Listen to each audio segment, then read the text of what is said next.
बोला मुझे तो पता नहीं चला कितना समय हो गया मैंने आपका लिया,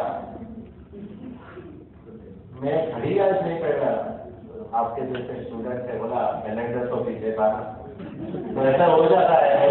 वो स्पीकर को ध्यान नहीं रहता है कि क्या, तो लोग ताली बजा के बोलते हैं आप बहुत हो गया, अब की हमारी बारी है।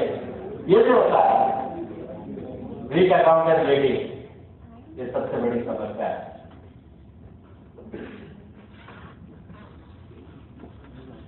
फाइनेंशियल इनरिस्पॉन्सिबिलिटी कई मरतबा हमारी कम्युनिटी में मैंने देखा है, कई पार्टनरशिप या फैमिली रन बिजनेस में बंटवारा हुआ उसकी एक ही वजह से कि एक पार्टनर के घर में शादी आई, उसने तो गहने बनाया बच्चों के लिए या उसके लिए, लेकिन बाकी के 3 साल जैसे अपने घर में शादी बनाने और फाइनेंशियल रन चाहता था, इररिस्पॉन्सिबिलिटी जो कहते हैं ना, वो आ जाती थी।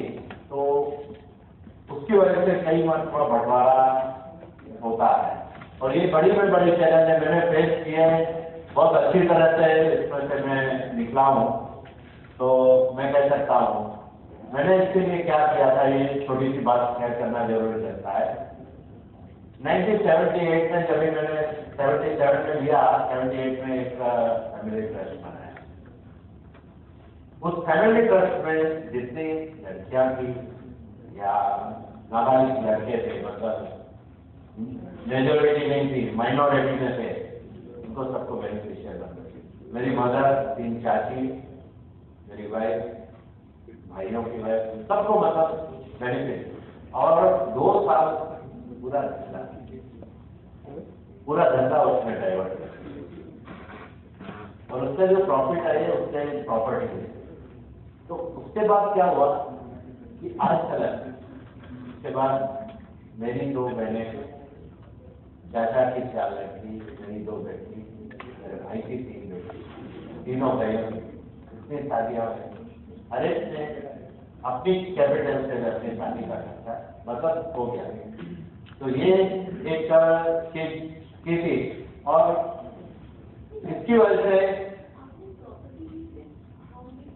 हाँ ये एलोबरेट करूं ज्यादा, मैं शॉर्ट में इसलिए बताया कि मेरी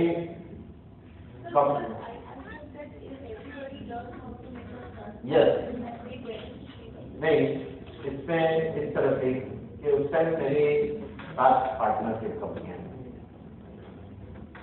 लेकिन बॉम्बे में जो बिजनेस था क्विक बॉम्बे से, मैंने क्या किया कि मेरे दादाजी के नाम पे एक ट्रस्ट बनाया और वो ट्रस्ट बनाने के बाद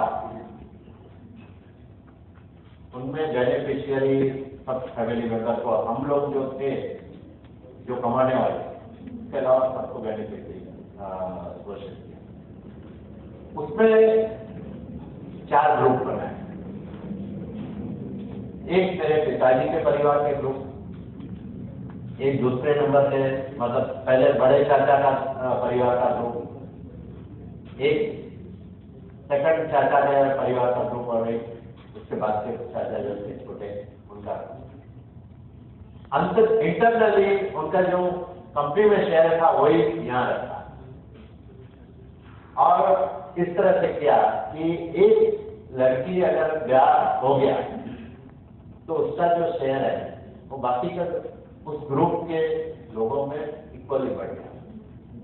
तो इस तरह से जैसे जैसे समझो 4 लड़कियां थी, 4 में से एक की हो, तो 25% था, तो तीनों का 33% हो गया।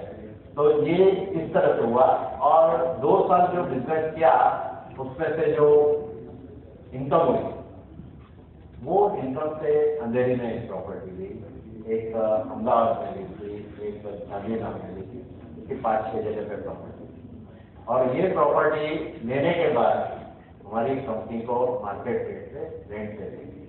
उस रेंट की जो इनकम हुई उसकी बदौलत हुआ और जो बैलेंस थी पहले की, जो 2 साल चरण सिंह कुछ हफ्ते के लिए जैसे फाइनेंस मिनिस्टर आए थे, तब इन्होंने ट्रस्ट की इनकम जो है बिजनेस इनकम, इस पे टैक्स हेवी में हेवी डाला था।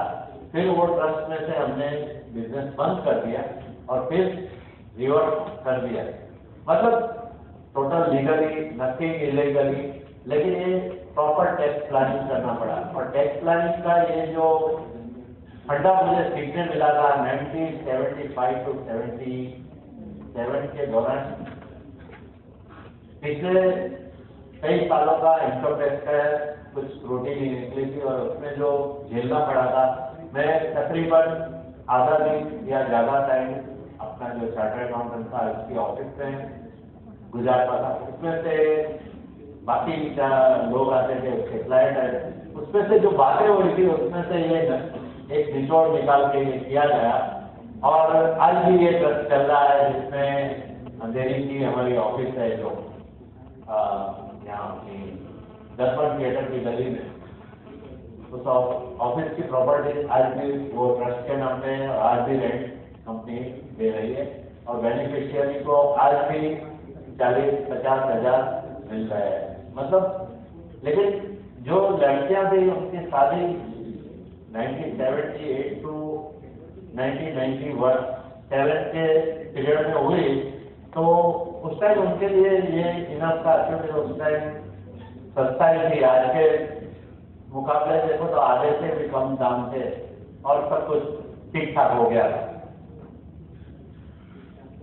दूसरी बात ये देखी गई है, डिसीजन मेकिंग कई मरतबा एक साथ जब तक नतीजे पे नहीं आता है, सिंगल मैन अगर एक ही आदमी है ओनर तो उसका डिसीजन पास रहता है, लेकिन इसमें कई मरतबा डिसीजन मेकिंग स्लो हो जाता है। कम्युनिकेशन कई मरतबा हो जा रही है, वो ठीक नहीं कर रहा है, लेकिन क्यों उससे रिलेशन बिगाड़ना, कौन करेगा, तो ये इग्नोर किया जाता है। और ये इग्नोरेंस की वजह से फिर जब ये बात बढ़ जाती है, बहुत बड़ी हो जाती है, फिर बंटवारा ही होता है। तो ये एक चीज देखी है। अंडरस्टैंडिंग का भी, जैसे मैंने आगे बताया कि अलग अलग जो सर्कल रहता है उसमें उठबैठ की वजह से और एजुकेशन की वजह से ये भी एक कमी देखी गई है। रोल क्लियरिटी, ये कई मरतबा देखा गया है कि किसको क्या काम करना है। फैमिली बिजनेस में सबसे ज्यादा अगर इश्यू होते हैं तो रोल क्लियरिटी की वजह से होता है कि एक काम है वो सबको अच्छा लगता है, सब उस पर ध्यान देते हैं, लेकिन दूसरा काम जो थोड़ा कठिन है या किसी को नहीं पसंद है, उस पर किसी को काम ही नहीं करना है, तो मनमुटाव जो होने की वजह है ये भी हो सकती है। ये सब अनुभव की बात है, मतलब मैंने जो अनुभव किया है, और अनुभव के अलावा जो कई मरतबा सेटलमेंट में जाते हैं तो ये चीजें सामने आई हुई है। और सबसे बड़ा, अभी एक आदमी काम कर रहा है, घर का आदमी, वो समझ रहा है कि कंपनी मेरी बदल जाती है और मेजरमेंट इसका रहता नहीं है। सेल्फ मेजरमेंट अपनी धारणा के मुताबिक कि मैं सबसे ज्यादा करता हूँ, तभी ये समझते हैं और वहां ये प्रॉब्लम होता है, कॉन्फ्लिक्ट होता है।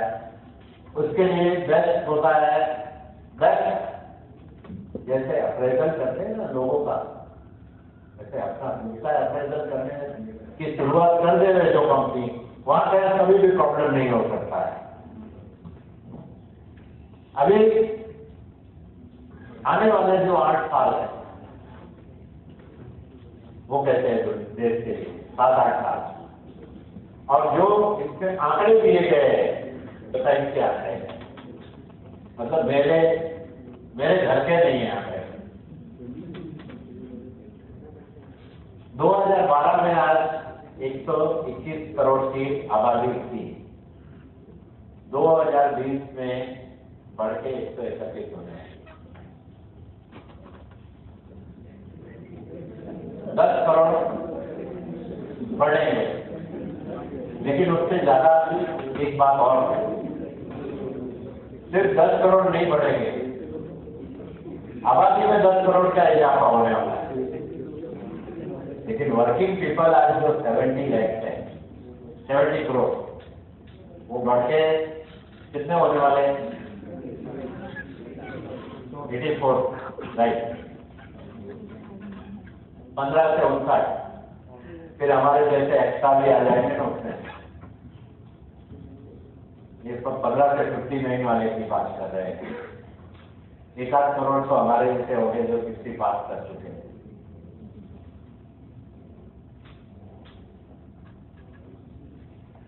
उनतीस साल अपना, 35 साल चाइना एंड 45 साल अमेरिका। तो जैसे अब्दुल कलाम आज से 5 साल पहले कहते थे यंग नेशन, तो 2020 सही मायने में यंग नेशन होगा। और परचेसिंग पावर के एंगल से देखो तो पहले 5 में वर्ल्ड में। अभी ये जो बात है आबादी का बढ़ी, वो बिजनेस में कैसे किस तरह से ट्रांसलेट होगी, समझ में आ रहा है ना? हम लोग फैमिली रन बिजनेस वाले एंटरप्रेन्योर है। तो मेरी तो दिमाग की बत्ती ये सब देख के तुरंत जाती है कि आज 2012 में 16 करोड़ लोग मिडिल क्लास की लेवल में, लेकिन आने वाले 8 साल में आज 13% है, 13 middle class, higher middle class. लेकिन 2020 में क्या होगा? 34%, 45 करोड़ मतलब 34% आबादी का। 131 करोड़ की आबादी में यदि इसको जोड़ा जाए तो 35% होगा। अभी ये 13% है क्या कंज्यूम करते हैं, तो 49 पॉइंट समथिंग का इनके पास है, 21% TV, 53% computer and credit card 45.7। अब सोचो यदि 13% में ये कंजम्पशन है तो 45 करोड़ में कहां पहुंचे। और दूसरी एक मजे की बात अभी जानने मिली है, कुछ साल में, पिछले 10 साल में मैं कह सकता हूं, ये बनिए का दुकान जो आप सोच सकते हैं एक बनिए की दुकान साल में कितना टर्नओवर कर सकती है।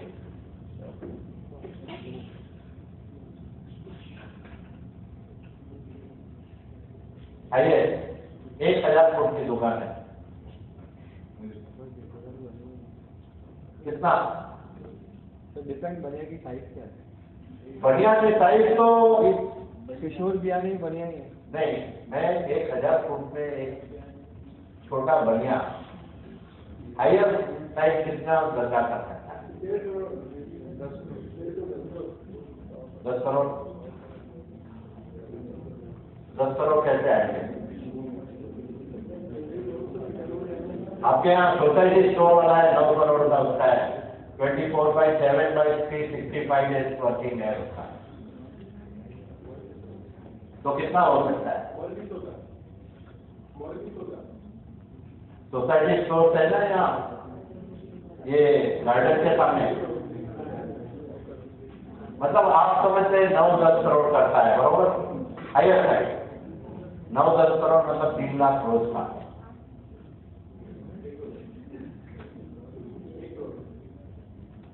अभी मैं आपको साथ में ले जा सकता हूँ, एक बनिया है, हमने जो सर्वे किया था अभी, उसमें एवरेज आती है 35,000 दुकान की, हायर साइड 2 लाख, वो हाई-फाई दुकान है। लेकिन मैं हैरान इसलिए हो गया, ये बनिया 2.5 करोड़ तक, 10 लाख तक है, 1000 फुट की दुकान है। मैंने पूछा कैसे करते हो, उसने क्या बताया मालूम है? डिलीवरी रोज की 316 से 350 डिलीवरी करते हैं, जिसको एक पार्सल चाहिए उसको भी घर पे पहुंचाते हैं। और 165 का स्टाफ है, खाने पीने के साथ मार्केट से 10% ज्यादा पगार देता है। तो काम लोग करते हैं, कुछ काम उसने कॉन्ट्रैक्ट पे दिया है। मैं पिछले महीने इसी दिन गया, पूरा दिन उसके साथ था, क्योंकि हम लोग ये FDI रिटेल आने वाला है जो, उसके सामने हमारी कम्युनिटी के बढ़िया सर उठा के कैसे खड़ा है, उसके लिए एक कर रहे हैं, एक कंपनी का बैठा है, और उसके सर्वे के लिए हम लोग गए थे, तो ये बात जानने में मिली हमें। तो रोजी दिख रहा है, ये पिक्चर दिख रहा है ना, रोजी पिक्चर। अभी इसका परिणाम क्या आएगा? तो वर्कफोर्स ज्यादा आएगा, परचेज पावर ज्यादा आएगा, लेकिन इनोवेशन, अभी देखो पिछले 2 साल में मार्केट में हर एक चीज में जिन लोगों ने इनोवेशन किया है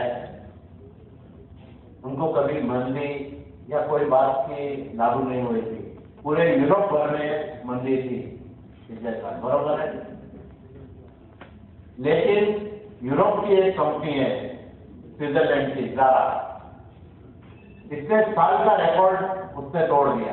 हाईएस्ट प्रॉफिट करंट ईयर में उन्होंने किया। हिंदुस्तान लीवर, आईटीसी ने ऑल टाइम हाईएस्ट प्रॉफिट किया इस साल, profit and turnover, and Hindustan Lever ने 15% ग्रोथ किया है। तो जो इनोवेशन करते हैं उनको कभी मंदी तेजी लागू नहीं होती, ये देखा गया है अक्सर। तो बिजनेस के लिए अपॉर्चुनिटी दिख रही है, और ये कहते हैं ना गुलाबी पिंक पिक्चर दिख रहा है, लेकिन उसके साथ साथ क्या आएगा? तो कंपटीशन बढ़ेगा, क्योंकि पूरे वर्ल्ड में इमर्जिंग मार्केट अगर सही मायने में आज की डेट में कहा जाए तो हमारे देश के अलावा कोई है नहीं। कॉम्प्लेक्सिटी बढ़ेगी, सब वर्ल्ड की सब कंपनियों को, अगर जो आ गई है नहीं आई है उनको भी आना है। इसकी वजह से क्या, operational efficiency and technology uses, ये जो करेगा, अदरवाइज उसके डबल भूल हो सकते हैं। और आज का ग्राफ क्या है कि सब कुछ इंफॉर्मेशन फिंगरटिप्स से अवेलेबल है। इसके लिए कोई भी बिजनेस करने वाले से ज्यादा में ज्यादा ट्रांसपेरेंसी की फाइट करता है कि ज्यादा में ज्यादा ट्रांसपेरेंसी, मतलब नीट एंड क्लीन कैसे बताया जाए, और इसको मेंटेन करना, ये आने वाले जो लीडर है, आप भी है, एक बड़ी चैलेंज है। और उस चैलेंज को अभी स्वीकार कैसे करेंगे? पहले कुछ बातें एक्सटर्नल एंड इंटरनल चैलेंज की करूंगा। ग्लोबल चैलेंज तो जैसे अभी बताया वो आने वाली है। रेगुलरिटी नॉर्म, इसमें एक छोटा उदाहरण देता हूं, इससे बनिएगा। बेचारा सब चीज प्लास्टिक की बैग में एग्जैक्ट उसके वेट एंड मेजर के साथ थी उसके पास। अभी गोडाउन के पिछवाड़े में बाथरूम था, और किस्मत से ये डिपार्टमेंट की सेटिंग है, उस टाइम बाथरूम का था, दरवाजा खुला। बोला ये बाथरूम का दरवाजा खुला है, इसकी वजह से आपका खाना खाने की फूड पैकेट रखते हैं खाना के, मतलब रेगुलेटरी नॉर्म्स में FSI का जो अभी कानून आया है, या हमारे लिए भी ये बैठिका या जो ट्रांसपोर्ट में कई कानून लगते हैं, ऐसे कानून है कि जिसका कोई नतीजा निकलता है या नहीं निकलता है, लेकिन लोगों को इस टाइप की चैलेंजेस का फेस करना ही पड़ता है कोई भी बिजनेस में। और कुछ हद तक हमारे देश के मुकाबले अगर कंपैरिजन किया जाए राजस्थान और गुजरात और महाराष्ट्र की, तो महाराष्ट्र में ये प्रॉब्लम कुछ हद तक ज्यादा है। मैं हर जगह पे जाता हूँ तो वहाँ जो बात होती है तो उसके मुकाबले महाराष्ट्र में कुछ हद तक ये प्रॉब्लम ज्यादा है। दूसरी बात, जैसे बताया, डिमांडिंग कस्टमर का डिमांड, वो टीवी, इंटरनेट और इतने माध्यमों पे उसकी वजह से बाकी फील्ड में जो लोग कि वोडाफोन कुछ एडवर्टाइज करेगा या पेप्सी कुछ करेगा, ये एडवर्टाइज देख देख के उनका दिमाग है, तो एक्सपेक्टेशन है ना, वो दिन पर दिन बढ़ती जा रही है। और एक्सपेक्ट क्या करते हैं कि कम दाम में उनको हाई क्वालिटी का माल, ये एक्सपेक्टेशन है। और कई ऐसी एक्सपेक्टेशन है जो बिजनेसमैन अपने बिजनेस में शायद पूरा कर सकता है, नहीं कर सकता है, और कर सकता है तो उसकी कॉस्ट लगती है जो आज मेंटली वो देने को तैयार नहीं है। ये सबसे बड़ी आने वाले समय की चैलेंज दिखती है। पीपल परफॉर्मेंस, ये सबसे बड़े ऑर्गेनाइजेशन की चैलेंज रहती है। और इसमें मैंने जो देखा है, ये बात तय करना जरूरी लगता है। एक छोटी सी कहानी बताऊंगा आपको। पुराने जमाने में एक राजा था। राजा का जो साम्राज्य है वो सी शोर पे था, दरिया किनारे, पोर्ट के।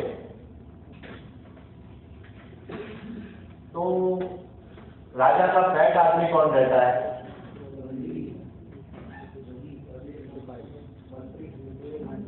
इधर उधर के सारे गांव की खबर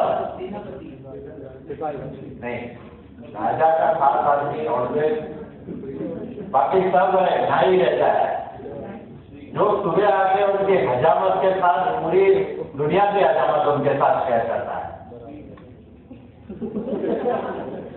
तो भाई को एक दिन राजा को उसने पूछ लिया कि राजा सर, मैं आपका खास आदमी हूं, मैं पूरी दुनिया की आपको खबर देता हूं, आपके पर्सनल काम करता हूं, लेकिन मेरी पगार और मंत्री जी की पगार इतना फर्क क्यों? राजा ने बोला, इसका जवाब देना मेरे को खुद ही मिल जाएगा। बोला कैसे? बोला एक दिन की बात। राजा ने बोला, इतने में कोई बंदा आया, राजा को खबर देने लगा कि कुछ नाव शिप आया है। तो राजा ने उसको नाई को भेजा कि जाके पता करो क्या शिप आया है, कहाँ से आया है। ये गया, बोला हाँ 2 शिप आए हैं, श्रीलंका से आए हैं। फिर राजा ने पूछा, कहाँ जाने वाले? फिर गया, कहाँ जाने वाले? बोला यहाँ से चाइना जाने वाले। ठीक है, उसमें क्या माल लेके आए? फिर गया, क्या माल लेके? बोला कपड़े और कुछ श्रीलंका और ऐसे ही। फिर राजा ने पूछा कितने दिन रुकने वाला है? फिर गया, बोला 3 दिन रुकने वाला है। ऐसे सुबह 9 बजे से 2-3 बजे तक ये आना जाना रहा। 5 चक्कर 6 चक्कर लगे होते। बोला अभी सब हो गया। लंच के बाद प्रधान जी आए, मंत्री जी को उसने पूछा, मंत्री जी सुना है कोई नाव ये जहाज है, तो उसके बारे में आपको क्या मालूम? बोला मुझे भी ये खबर मिली है, मैं जाने वाला था लेकिन आपसे मिलने आया, मैं जाके खबर करता हूँ। उसने आधे घंटे में वो आया, उसने आके राजा को बताया 2 जहाज आए, श्रीलंका से आए, 2 दिन के बाद करने वाले, क्या माल है, कौन कौन है, जो कितना टाइम, उसने सब बात बताया। राजा ने नाई से पूछा, आई समझ? आई कि भाई नाई है तो नाई का काम करना चाहिए, और मंत्री है मंत्री का, और मंत्री का जो काम है तूने 5 घंटे लगाए और 8.5 घंटे, तो उसकी पगार करे से 5 गुना तो होनी चाहिए, समझ? तो इसी तरह से ये एक प्रॉब्लम आने वाला है। और कई मरतबा क्या ऐसा है कि एंटरप्रेन्योर्स के जो व्यू होते हैं, विजन होते हैं, उतने हाई रहते हैं, तो उसको हमारी ट्रांसपोर्ट की भाषा में अगर कहें तो वो टाटा है छोटा हाथी। अभी छोटा हाथी है, वो 750 किलो की उसकी पासिंग है, 1 टन तक पास कर सकती है, 1.5 टन पास कर सकती है, उससे ज्यादा 3 टन माल 4 टन में 407 में जाता है वो नहीं है, या 10 टन की जो हमारी 15-12 आती है नहीं कर सकती। तो लोगों का भी इस तरह से रहता है कि उसकी सोच कहाँ तक जाती है, कहाँ तक पहुंचेगा वो, उसके मुताबिक लगना चाहिए। कई मरतबा वो कहते हैं ना कि महंगा रहे एक बार, सस्ता रहे बार। कई मरतबा लोगों की सिलेक्शन करने में अगर सावधानी नहीं बरतता है आदमी, तो ये परिणाम आते हैं कि जाना है 1000 करोड़ तक, लेकिन उसके पास जो आदमी है, जो लोग, उनकी सोच यहाँ तक है कि 100 से ज्यादा नहीं है, तो वो नहीं काम कर सकते। तो ये people performance and people selection, और एक टेक्निक हमने सीखी है। कई मरतबा आपके पास अच्छी सी सीढ़ी आएगी, बड़ा चढ़ा के बात करेंगे, कभी भी आपको इंटरव्यू लेना है तो सिंपल सा फॉर्मूला है, उसने जो लिखा है उसमें से किसी एक पॉइंट जो आपके लिए की रिजल्ट एरिया से टाई अप होता है, संबंधित हो गए, उसका आप जितना अंदर जाएंगे डिटेल में पूछते जाएंगे, अगर सही है या गलत है वो आपको उसमें जज करने को मिल जाएगा। और 2 चीजें और करनी जरूरी है। सबसे लाइफ में उसने जो परफॉर्म किया है ड्यूटी, उस पर चैलेंजेस क्या बैठते हैं, और चैलेंजेस में उसने लर्न क्या किया है और उसका आउटकम कैसे किया। ये बातें अगर उसको पूछा जाए ना, कोई भी कैंडिडेट है, सही है गलत है। अभी रिसेंटली मैं बात करूंगा, मेरे पास 6 से 7 लोगों की सीवी आई थी जो हाई कोर्ट के लिए थी। उसमें से आप मानेंगे नहीं, 2 ही पास हुए। मेरे पीओ ने, मेरे बेटे ने, मेरे एग्जाम मैनेजर ने, ये तीनों ने इनका इंटरव्यू लेके फिर मेरे पास आए। लेकिन मैंने उनकी जो सीवी में लिखा था उससे ही क्वेश्चन और ज्यादा अंदर घुसते गया, दूध का दूध पानी का पानी। तो ये चीज बहुत ही इम्पोर्टेंट है, क्योंकि कोई भी बिजनेस में ग्रोथ करना है तो सबसे पहले पीपल, लोग होने चाहिए, और लोग होंगे तो आप आगे बढ़ सकते हैं। दूसरा, ऑपरेशनल एफिशिएंसी, प्रोडक्टिविटी। अभी जैसे हमारे धंधे में कहते हैं कि हम कितने ट्रांसशिपमेंट के बाद माल पहुंचाते हैं, मिनिमाइज कैसे कर सकते हैं, ये अगर हम प्लान करते हैं सही तरीके से तो उसमें हमारी भी कॉस्ट लो हो जाती है और क्लाइंट को भी बेनिफिट मिलता है। ऑपरेशनल एफिशिएंसी, छोटे छोटे गैप होते हैं, उसको अगर सही तरह से गैप को आइडेंटिफाई किया जाए और उसको फिल किया जाए तो आपको फैंटास्टिक रिजल्ट मिल सकते हैं। मतलब कोई भी कंपटीशन में आप उससे आगे जा सकते हैं।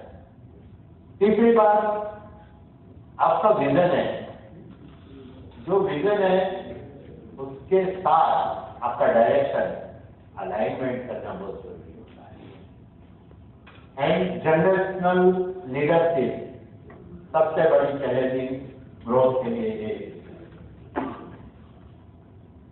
एक दादाजी है जो 70 साल के हैं, लेकिन बिजनेस में कुछ हद तक एक्टिव है। उसका बेटा है 45 साल का या 50 साल का, वो भी है। पोता आ गया 25 साल का। तो जो टेक्नोलॉजी यूजेज की बात है, क्योंकि आज किसी भी बिजनेस में अगर ग्रोथ करना है तो टेक्नोलॉजी इज द की फॉर सक्सेस। तो यहाँ गैप आ जाता है। अभी लीडर सही होता है तो इसको सिंक्रोनाइज करके मैनेज कर सकता है, लेकिन लीडरशिप में अगर थोड़ी भी कमजोरी है तो ये लड़का बोलेगा मुझे आपके बिजनेस में नहीं रहना, मैं तो ये नौकरी करने चल पढ़ के। कई मरतबा हम देखते हैं कि बिजनेस चलता, अच्छा खासा बिजनेस है, लेकिन लड़का सर्विस करने जाता है, तो ये बातें होती है। तो ये सबसे बड़ी एक चैलेंज आने वाले समय में दिखती है। अभी चैलेंज को कैसे मैनेज किया जाए, तो इसके त्रिसूत्री कार्यक्रम, एक्वायर एडेप्टेबिलिटी मतलब अनुकूल क्षमता, बिल्ड कैपेबिलिटी योग्यता प्राप्त करनी, एंड डेवलप सस्टेनेबिलिटी निरंतरता कि फ्लो चलता रहना चाहिए। कैसे करेंगे? सबसे बड़ा चैलेंज की बात है तो ये एडॉप्टेबिलिटी की है, और इसमें मार्केट इंटेलिजेंस एंड सेंसिटिविटी। आज के दौर में नई नई चीजें इतनी आ रही है, तो हर दिन एक नई खबर आती है। हर जगह पे लोग इनोवेटिव क्या है, क्योंकि जो क्लाइंट आते हैं ना वो भी पूछते हैं, दुकान पे आते हैं ना, कई मरतबा मैं खड़ा रहता हूँ, नया क्या है? अरे नए से आपको लेना देना है या नहीं, लेकिन नया क्या है? और नया क्या है, नया कोई चीज बताई जाएगी टेस्ट में या उसमें, तो खरीद के चले जाए। पैसा कितना वो पूछते हैं, जितना बोला है उतना दे देते हैं। वो लॉजिकल है या नहीं ये भी जानकारी नहीं है, लेकिन नया क्या है? तो ये नया वाली चक्कर में कई लोग मार्केट की में क्या चल रहा है उसकी जानकारी नहीं होने की वजह से भी होता है कि अपना ग्रोथ है वो रुकावट आ जाती है। और आज ये है कि अपने नजदीक के जितने कॉम्पिटिटर है वो क्या एक्टिविटी कर रहे हैं उसकी जानकारी, उसकी मालूमात रखनी बहुत जरूरी पड़ गई है। क्योंकि अगर आप परिवर्तन समय से पहले स्वीकार लेते हैं तो आप लीडर की कक्षा में आ जाते हैं, लेकिन परिवर्तन जब भी जरूरी होता है उस टाइम अगर नहीं स्वीकारते हैं तो फिर आप पीछे रह जाते हैं। और उसके साथ साथ स्ट्रेटेजी और प्लानिंग। पहले के जमाने में क्या लाइसेंस राज हमने देखा है, आपने तो नहीं देखा है, लेकिन हमने सब कुछ देखा है। तो उसमें क्या है, एक मरतबा धंधा एस्टेब्लिश हो गया, हमारा नाम बन गया, तो फिर बस लॉटरी करें। लेकिन आज ये बात, आज हर एक छोटा धंधा हो बड़ा धंधा हो बहुत चौकन्ना रहना पड़ता है। और इसमें भी मैंने देखा है कि प्लानिंग एंड स्ट्रेटेजी के साथ ऑपरेशनल कॉस्ट, ये अगर सही हो गए, सेल्स टू एक्सपेंस या सेल्स टू ऑपरेशनल कॉस्ट, इसका रेशियो अगर पैरेलल चला तो फिर बैंड बच जाती है कंपनी। ये देखा गया है, क्योंकि जैसे आपका सेल्स का ग्रोथ बढ़ते जा रहे हैं, एक्सपेंस का परसेंटेज नीचे जा रहा है, एब्सोल्यूट टर्म में बढ़ेगा वो एक्सेप्टेबल है, लेकिन परसेंटेज वाइज है ना, वो जितना आप नीचा रख सकेंगे उतना आप मार्केट में वो स्ट्रेटेजी करनी पड़ेगी, अपनी पोजीशन करनी पड़ेगी कि हमको किस फील्ड पे रहना है। आज जैसे हमारी ट्रांसपोर्ट इंडस्ट्री में एक्सप्रेस सेगमेंट आया, तो उसका एक पता है कि वो पिकअप आपके घर से करेगा, आपको डिलीवरी करेगा, लेकिन इसका प्रीमियम चार्ज लेगा, तो वो ट्रेडिशनल बिजनेस में नहीं जाने वाला है। जैसे वो दुकानदार की बात की है, यहाँ जो सोसाइटी स्टोर है, अभी उसकी स्ट्रेटेजी क्या है, तो उसने स्ट्रेटेजी कहा कि यहाँ जू वाले क्या चाहते हैं, तो वो गेहूं चावल वाले नहीं है, वो पिज्जा पास्ता वाले हैं, तो उसने पूरी दुनिया की पास्ता, चॉकलेट, ये सब ला के रखी है, और उसकी दुकानदारी इतनी बढ़िया चल रही है कि लोग कहाँ से आते हैं, और वही बोरीवली वाला वहाँ क्या फ्लाइट है कि गेहूं 12 महीने के लिए घूमने आए, चावल तो 12 महीने के लिए घूमने वाले हैं, तो उसके वो स्ट्रेटेजी करनी चाहिए। मतलब जहाँ की है जो जैसा देश वैसा देश, लेकिन यहाँ एरिया की खासियत रहती है कि बोरीवली में अगर बिजनेस करने वाला है तो बोरीवली के गुजराती माइंडसेट को देखना पड़ेगा। यहाँ जू में अगर कोई करना है बिजनेस तो जू की मेंटालिटी के हिसाब से करना पड़ेगा। ऑल ओवर इंडिया को करना है तो किस प्रदेश में क्या चीज की डिमांड है, उसके हिसाब से अपनी स्ट्रेटेजी तय करनी पड़ती है। और कई बार तो लगता है ये बहुत कठिन है, लेकिन अगर सही दिशा में हम रिसर्च करते हैं ना, तो इतना आसान हो जाता है ना काम कि लगता है अरे ये तो मेरे सामने चीज थी और मैंने ध्यान नहीं दिया। लेकिन स्ट्रेटेजी आपकी जो है, स्ट्रेटेजी प्लानिंग, ये सब तब तक सही है जब तक आप इसको एक्शन के साथ जोड़ते हैं। तब अगर प्लान पेपर पे ही रह जाते हैं तो ग्रोथ आपका रुक सकता है और आप रिवर्स में भी जा सकते हैं। और उससे भी सबसे ज्यादा इंपॉर्टेंट ये चीज है मेरे लिए, डीएनए का एक छोटा सा एग्जांपल दूंगा, आप लोग को सबको पता भी है कि जो लोग अपने डीएनए के मुताबिक काम नहीं करते उनको सफलता है उतनी नहीं मिलती जितनी उन्होंने एक्सपेक्ट की थी। और लाइव एग्जांपल, मतलब आप लोग सबको सब उससे वाकिफ है, उसका एक मैं उदाहरण देना चाहूंगा, किंगफिशर एयरलाइंस। किंगफिशर एयरलाइंस का अगर डीएनए देखने जा रहे तो क्या बराबर, हाई फाइव बराबर, उसने किंगफिशर एयरलाइंस एस्टैब्लिश की, के मुताबिक उसने ऑपरेशनल जो किया सब सही था। बड़ी गलती क्या की, डीएनए के खिलाफ हो गया और कर्नल गोपी राजेश से उसने एयरलाइन खरीद ली। अभी वहां 14,000 पगार वाली एयरहोस्टेस थी, 44,000 वाली एयरहोस्टेस अपने स्टाइल से बोलावेज करने गया, नतीजा क्या आया दुनिया के सामने। वैसे अपना डीएनए, कई मरतबा लोगों के डीएनए में ये होता है कि गलत काम करते हैं, लेकिन सही काम करने वाला, सही बिजनेस करने वाला अगर गलत करने जाता है तो पहले ही टाइम पकड़ा जाता है, क्योंकि उसके डीएनए में नहीं है वो चीज, और उसके विरुद्ध करने जाता है तो वो सिफत से नहीं कर सकता वो। तो ये चीज ध्यान रखनी चाहिए कि अपने पूर्वजों और परंपरा में क्या है, अपना कल्चर क्या है, अपना डीएनए क्या है, और उसके मुताबिक वो बिजनेस ग्रोथ प्लान बनाता है, 100% सफलता मिलती है, कोई भी उसको रोक नहीं सकता।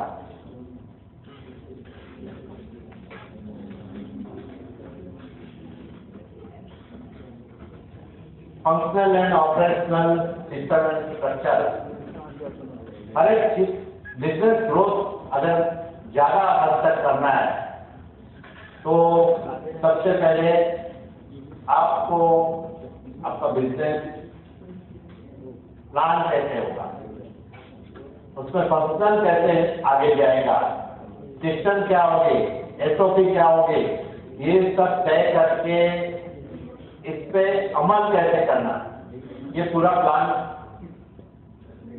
करना पड़ेगा।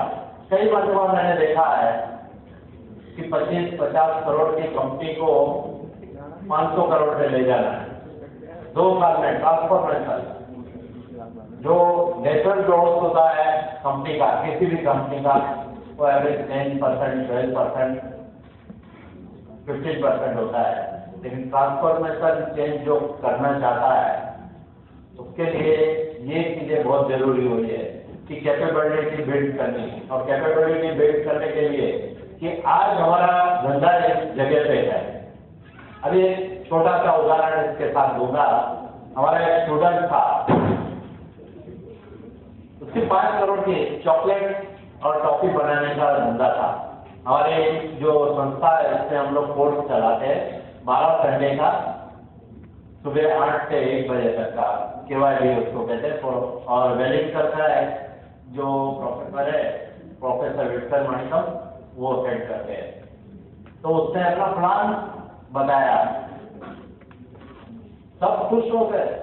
2011 की बात है, 5 से 7 करोड़ की कंपनी थी, 11,000 करोड़ पे जाना है, अच्छी बात है। सबने सपोर्ट किया, उसने किया। 1 साल के बाद मैं उसको पूछा, बेटा तेरा प्रोग्रेस किस तरह से है? उसने बताया मुझे प्रोग्रेस, लेकिन 2 चीज की मुझे कमी लगी, क्योंकि प्रोग्रेस जिस तरह से करना चाहिए, जो उसमें कैपेबिलिटी थी, जो स्ट्रेंथ थी, उसके मुताबिक नहीं था। उसमें 2 खामियां मुझे नजर आई, जो आमतौर पे ये गलतियां हमारे जैसे सब मतलब मेजोरिटी इंटरप्रेट करते हैं। सबसे पहले कि इस लंबी ऊंचाई के लिए जो जाना है उसके लिए जो सिस्टम, प्रोसेस, एसओपी ये तय करनी चाहिए, वो उसने नहीं पढ़े। और सबसे बड़ी चीज, एक जो दाखला मुझे देना चाहूंगा, उसकी कोर कॉम्पिटेंसी थी माल बनाना और बेचना। अभी कोर कॉम्पिटेंसी को छोड़ के उसने क्या किया, पूरे दिन में 2 घंटा उसका माल जो बना है उसको डिस्प्ले करना, किसके जरिए करना, क्या करना, उसमें लगाता था। मैंने जब भी ये नॉर्मल कोर्स में इसको पूछा कि क्या क्या कर रहा है, क्या नहीं कर रहा है, तो मैंने बोला ये 2 घंटा तू वेस्ट कर रहा है। बोला नहीं अंकल। मैं बोला कितना बचाता है बेटा? बोला महीने का 10-12 हजार बचा देता हूँ। मैं बोला तू 10-12 हजार बचाता है, लेकिन तेरा 5 लाख का नुकसान कर रहा है, वो पता है?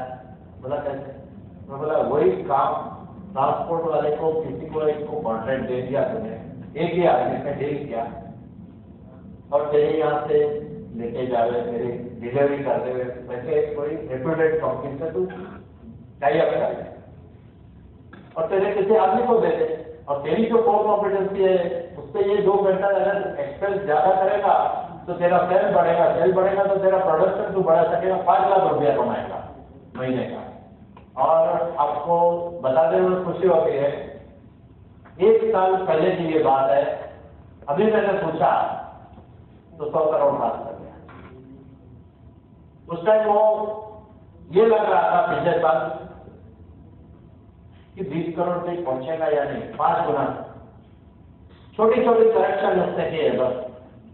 तो जो आदमी अपनी कोर कॉम्पिटेंसी पे, जो अपनी स्ट्रेंथ है उस पर फोकस करके आगे चलता है, और सिस्टम प्रोसेस उसके लिए ये कैपेबिलिटी बिल्डिंग, क्योंकि आपको अगर 15 माले की बिल्डिंग बनानी है तो अकॉर्डिंगली आपको उसका फाउंडेशन रखना पड़ता है, और 5 माले की बिल्डिंग बनानी है तो अकॉर्डिंग रखना पड़ता है। दोनों में फाउंडेशन नहीं चलता है। अगर दोनों में 5 माले का आपने किया तो 15 माले की बिल्डिंग गिर सकती है। तो ये चीज बहुत जरूरी है। पीपल का तो मैंने काफी आपसे शेयर किया है, people skill and training. Skill development ये बड़े में बड़ा इंडिया में आज गैप है। मैं प्रोग्रेसिव पंजाब में अभी 9 और 10 दिसंबर को गया था। वहाँ इंडिया के सबसे ज्यादा बड़े और नामांकित एचआर के लोग आए थे।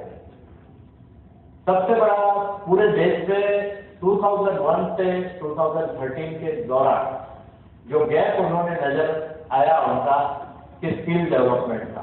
पहले से जो पढ़ाई थी उसमें स्किल ऑटोमेटिक इनबिल्ट हो जाती थी, लेकिन अभी ये गैप आ गया है और इसके लिए आप फ्रेश लेंगे, इसमें फ्रेश लोग लेंगे अपने ग्रोथ के लिए और उनको स्किल डेवलपमेंट करेंगे, ट्रेनिंग अकॉर्डिंग ले देंगे, तो वो आगे जाके आपका जो गोल है वहां तक पहुंचने में आपको मदद कर सकता है।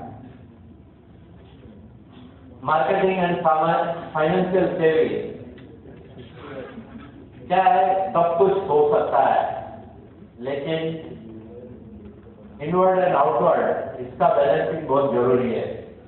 ऐसा financial discipline and financial saving, कई मरतबा एक मरतबा अच्छा प्रॉफिट हुआ तो खर्चे सब बढ़ा दिए और दूसरा साल अगर थोड़ा ठंडा गया तो सब प्लान्स एंड प्रोजेक्शन साइड में रख देते हैं। तो वो चीज नहीं होना चाहिए और मार्केटिंग सही दिशा में करना चाहिए और आने वाले समय की जो मांग है वो लीड दिखा रही है, लीड कट दिखा रहा है कि आने वाले समय में अभी शुरुआत हो गई है कि प्रोडक्ट नहीं बिकेगा, ब्रांड बिकने वाली है।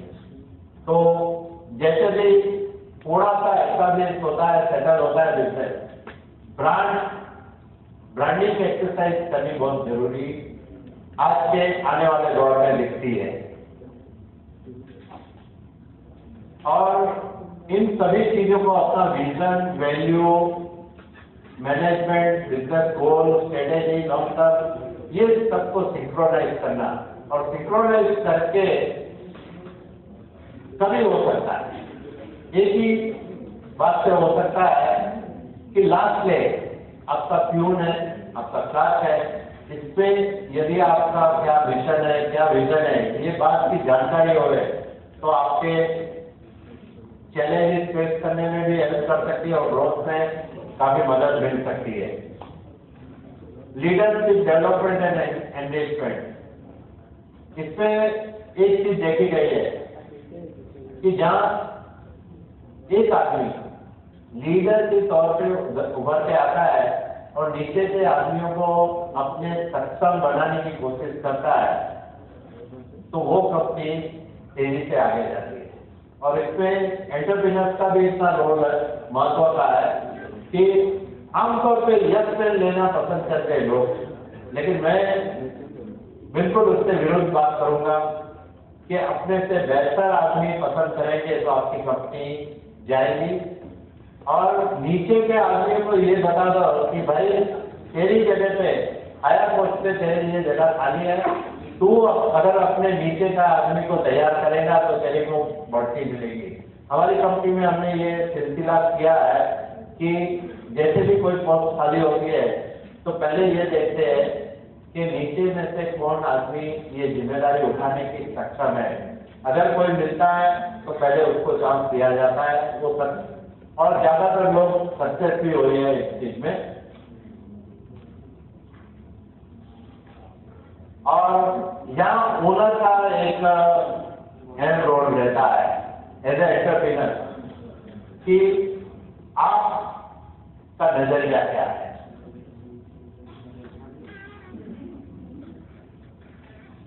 आपका नजरिया मतलब एम्फेटिकल जो अप्रोच होता है कि जो साथ में काम करने वाले हैं, ये ग्रोथ के लिए आपके जो पहिए हैं अपने आदमी, उनको आप कितनी छूट देते हैं, इसके ऊपर काफी दारोमदार रहता है।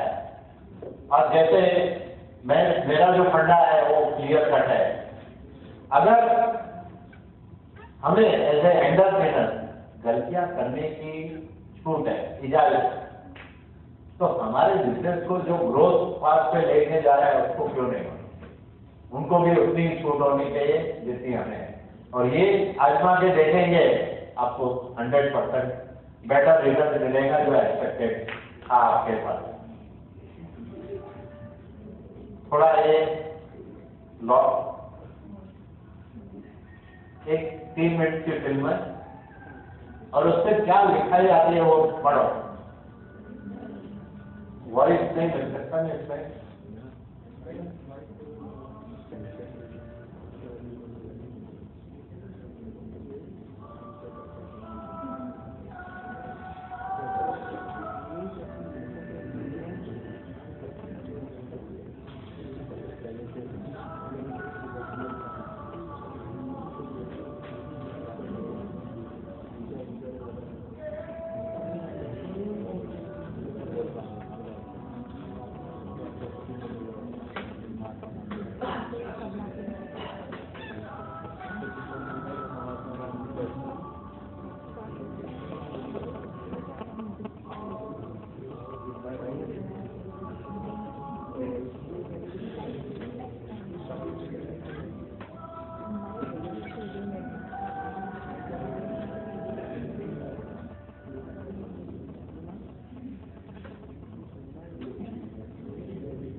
छोटे परिवार के लोगों ने क्या क्या सफलता है।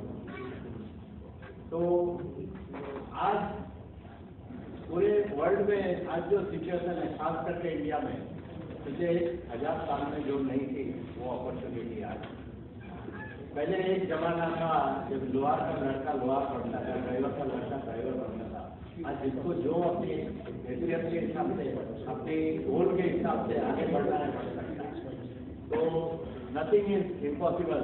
और अगर आप सही है, दुनिया आपके शायद खिलाफ है। सौरव गांगुली, पूरी दुनिया उसके खिलाफ थी एक जमाने में, लेकिन उसने अपनी जो काबिलियत थी साबित करके अपना स्थान टिकाए रखा। तो परिवार में करेक्ट है, ये चीज लागू होती है। जो आदमी सक्षम है उसका थोड़ा इश्यू रहने वाला है, क्योंकि वो अगर उससे आप पूछेंगे या शेयर करेंगे तो आपको बेटर रिजल्ट मिल सकता है।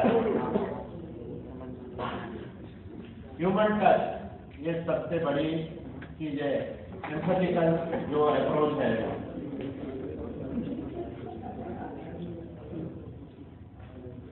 और एक मौका जो उनको, जो भी आपके साथ काम करने वाले हैं, कि जैसे हम हमारे कहते हैं ब्रांच इंचार्ज को कहते हैं कि भाई कंपनी का सीईओ कोई भी हो, लेकिन तेरी ब्रांच के लिए तुम खुद सीईओ है, तो तेरे को सीईओ के हिसाब से काम कर तो आगे सीईओ की पोस्ट पे तुम पहुंच सके।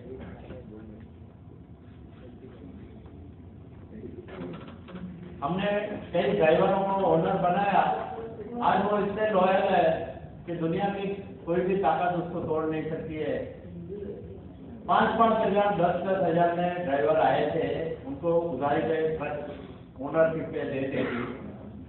आज किसके पास 1 है, किसके पास 5 है, किसके पास 15 ट्रक है, और वही हमारे साथ जुड़े हैं। एक ट्रक एवरेज कम से कम 3000 से 5000 का प्रॉफिट देके जाती है हमारी कंपनी। ऐसे ही हमारे पास 650 ट्रक। ये एम्पावरिंग द पीपल, इसकी बदौलत हुआ है। और जब तक हो सके, अगर रिजनेबल प्रॉफिट है आपकी कंपनी, तो देखो आपके खर्चे की एक लिमिट रहती है, तो थोड़ा उनको ये एहसास कराओ कि वो अच्छी तरह अपना जीवन परिवार को सुखी कर सके या गुजारा कर सके। अभी क्राइसिस आती है कभी कभार, तो एक तो टेम्पर नहीं यूज करना, चाहे कितना भी स्लो डिसीजन मेकिंग वो फील करता है, और अपने आप पे विश्वास रखना, ये क्राइसिस के टाइम पे बहुत ही काम आते हैं। अभी जो एंटरप्रेन्योर्स है उनके लिए छोटी सी बात लाया हूँ कि एंटरप्रेन्योर्स को अपना जो भी कारोबार है उसके A to Z फंक्शनल खुद एक्सपीरियंस करना चाहिए, और वो करेगा, और जो उसको जिम्मेदारी दी है उससे ज्यादा डिलीवरी करने की कोशिश करनी चाहिए। और सबसे बड़ा कि अपनी जो स्ट्रेंथ है उस पर ही काम करना है, वीकनेस को भूल जाना है। अगर जो आदमी अपनी स्ट्रेंथ पे, मेरा वो SWOT एनालिसिस है ना, स्ट्रेंथ, वीकनेस, अपॉर्चुनिटी, बरोबर, मैं कुछ अलग बात करता हूँ। Strength is equal to opportunity, weakness वो थ्रेट है, तो कितनी हमको असर करेंगी, तो व्हाट, SWOT की जगह पे तो व्हाट, और ये अप्रोच रखने से काफी समस्याएं हल हो जाती है।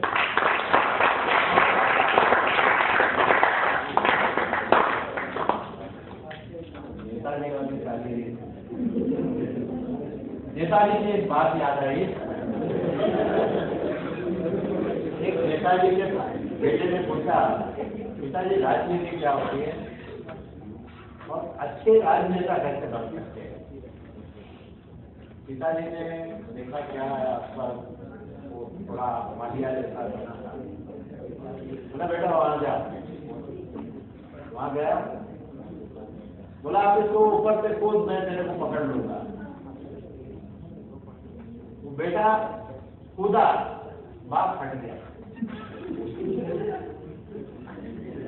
बोला बापू आपने तो बोला था मैं पकड़ लूंगा, बोला मैं हट गया, उसको राज दिया।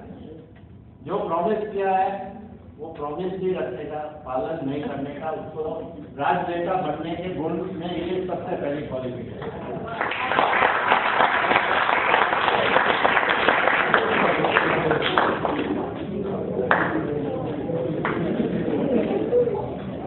जो अपनी पसंदी का फील्ड है, नापसंदी के फील्ड में कभी मेंशन नहीं करना चाहिए। आपने जो जिम्मेदारी ली है आपकी कंपनी में, वो कमिटमेंट में कभी कमी आनी नहीं चाहिए, और बुरी बात में से अच्छी बात ढूंढने को सीखना चाहिए। और मैं करना चाहता हूँ और करूंगा, अवश्य करूंगा, ये अप्रोच होना चाहिए। ज्यादा सोचते हैं जो, वो कभी बिजनेस में सक्सेस नहीं होते हैं। Innovation is the key to success. और जिसको अपने बिजनेस में बहुत आगे लंबी छलांग लगानी है, उड़ान लगानी है, उसको सबसे पहले जरूरी है learn to delegate. Physical and mental fitness and health, ये भी आपकी सफलता में बहुत बड़ा योगदान दे सकती है। और जो भी घटना आपके साथ घटती है, वो मेरा अनुभव है अपने दिमाग से आता है। अगर दिमाग में हम जो सोचते हैं वही हमारे साथ होगा। तो आपको कहाँ जाना है, क्या करना है, इसी सोच के साथ बिजनेस में या अपनी लाइफ में आगे बढ़ेंगे तो कभी पछताना नहीं पड़ेगा।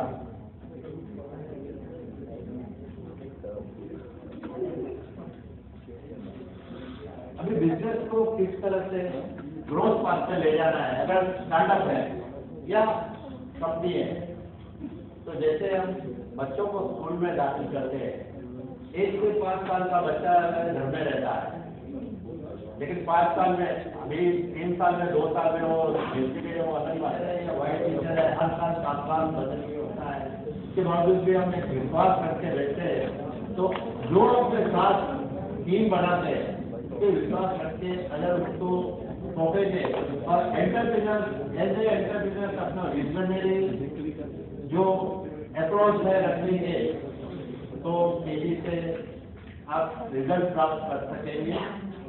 और डिजाइन लेवल पे अगर जिसको आगे जाना है, इसके लिए ये चीज है। और एक बात है, स्टार्टअप के लिए क्या क्या होना चाहिए, तो सबसे पहला आएगा, स्टार्टअप अगर बिजनेस करना है, मिशन क्यों होना जरूरी है। अगर मिशन होगा तो आपकी बात आगे होगी। बिना टिकट लिए अगर आप ट्रेन में बैठेंगे और कहाँ जाना है पता नहीं होगा तो क्या होगा, गोलू के बैल की तरह घूमते रहेंगे, वही होता है। और इसी वजह से ये ऑथेंटिक आंकड़े कि जितनी कंपनियां नई बनती है उसमें से 965 आउट ऑफ 1000 1000 दिन की उम्र नहीं काटती। 965 कंपनियां 3 साल से 18 तक बढ़ जाए, जिसका मिशन नहीं होता। तो मिशन कितना जरूरी है, विजन भी उतना ही जरूरी है कि आपका विजन क्या है। उसके बाद बिजनेस प्लान बहुत जरूरी है। पीपल के बारे में काफी बातें हो गई है। टेक्नोलॉजी जो अपनाएगा वही तरक्की करने वाला है आने वाला समय। स्ट्रेटेजी आप जानते हैं, इसके बारे में मुझे बताने की जरूरत नहीं है। ऑर्गेनाइजेशन बिल्डिंग मतलब सही आदमी एडॉप्ट भर्ती करने के, और last but not least branding. ये चीज चेकलिस्ट के साथ आप बिजनेस में नए स्टार्टअप में जाएंगे, आपको अवश्य